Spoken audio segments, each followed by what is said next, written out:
Dr. CJ Tak, and today we will discuss about the Newtonian law in the chapter Rheology in the subject Physical Pharmaceutics 2.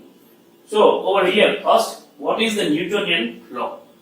So the liquid or the substance which follow the law of flow of Newton, they are known as a Newtonian fluid.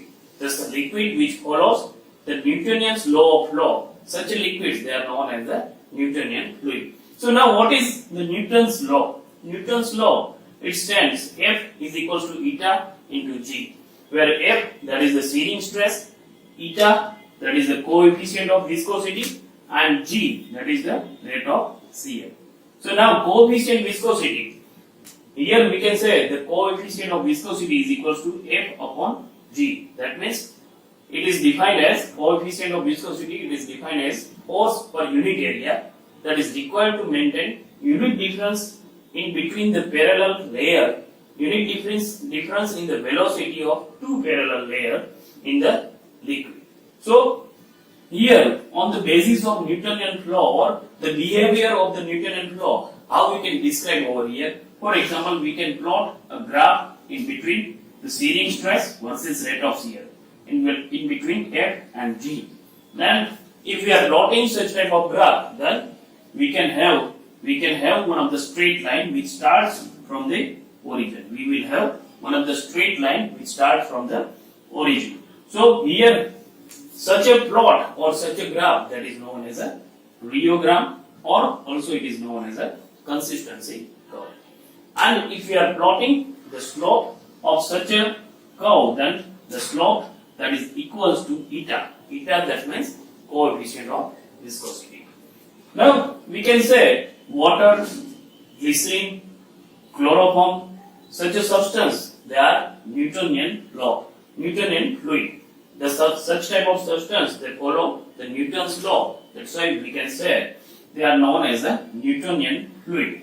And if we are plotting the graph of such a substance, then we can have the pattern like this. So this is about the Newtonian's law. Now if we consider or if we describe about the non-Newtonian law, then we can say the substance which do not follow or do not obey Newton's law of flow, they are known as a non-Newtonian fluid, or such a flow that is known as a non-Newtonian flow. So again, such type of substance also they have the different behavior, and we are plotting the graph.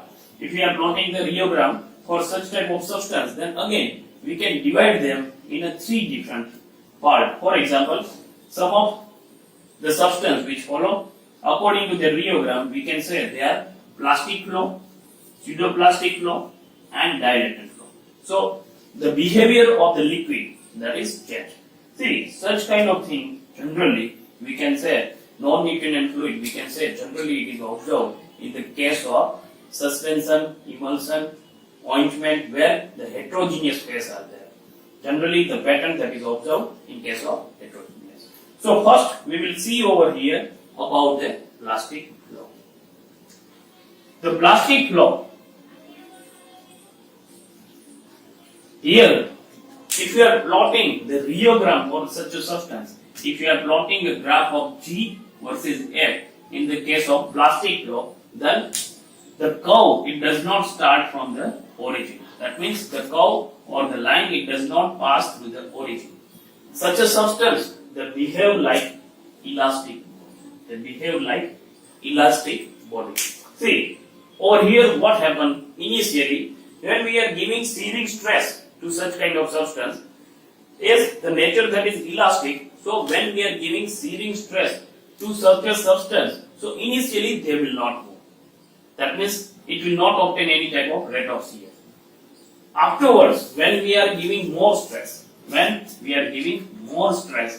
initially there is no change, and then afterwards when we are giving more force, then they will start to move, and such a starting that is non-linear. They are not moving linearly.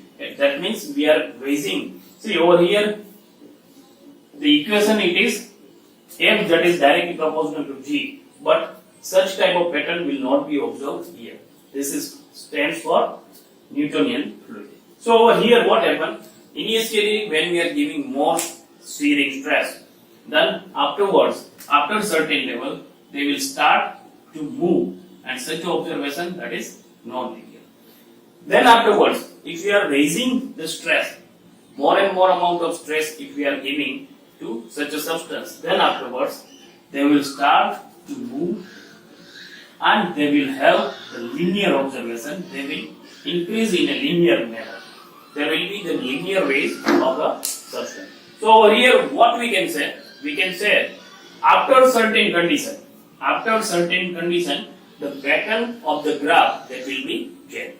And if we are extrapolating this straight line to the x-axis, if we are extrapolating this line straight to the x-axis, then we can have the yield value. We can obtain the yield value over here. This extrapolation on the x-axis, that is known as a yield value. So, on the basis of this consistency curve or on the basis of this rheogram, what we can say, after certain condition, initially we have the substance like plastic rock, but after certain condition, they will be converted from non-Newtonian fluid to the Newtonian fluid. That means the behavior of the liquid, it will be changed from non-Newtonian flow to the Newtonian flow. As we are raising the F, then G will be raised, or we are raising the G, F will be raised. So over here, the plastic flow, that resembles Newtonian flow above the yield value. Above yield value, they will act like a Newtonian flow. Now, such type of behavior, generally we can have such type of behavior in case of suspension or in case of emulsion or any heterogeneous substance. So, if we are considering any suspension, we have kept them if it is in a storage condition, then at rest, the arrangement of the molecule that will be like this. Initially, the particles that have the aggregation. Flux itself, we can say that is the aggregation of the particle. So over here, what happened? There is an aggregation of the particle, and at that time, the particles they are bonded together, and frictional force that is high in between the particle. As the particles they are unitedly, so that's why the friction in between the particle that will be higher over here. Then afterwards, we have given the force, and after the yield value, the particle will be separated out. That means we can say particles they are individual, and now the frictional force that is nil, or we can say frictional force in between the particle that is 0. Then afterwards, if we are giving more amount of stress, further stress, see over here, if you are considering about the suspension, that means we are shaking the bottle. Before use. So that's why we are giving force. As we are giving the force, and that's why this is going to be moved. That means flux will be separated out, and they will act as an individual particle. And on further stress, they will give a flow. That means particle will start to flow. Now, the slope of this substance, slope of this graph or slope of this rheogram, that is known as a mobility, and the reciprocal of the mobility, that is known as a plastic viscosity, that is denominated with the U. Plastic viscosity, that is denominated with the U, that is equals to F minus small f. Capital F, that stands for the shearing stress, and small f, that is the yield value. Small f, that is the yield value, and divided by G, that is the rate of shear. And over here, the unit of this, that is dyne per centimeter square. The unit of this, that is dyne per centimeter square. So over here in this video, we have discussed about the Newtonian laws, Newton's law, Newton's behavior, then non-Newtonian law, the types of that, plastic law, pseudoplastic, dilatant, and out of these three types, we have studied today about the plastic law, the rheogram, the pattern that is observed in case of suspension, and the unit of the, and the definition about the plastic viscosity. Thank you for watching this video.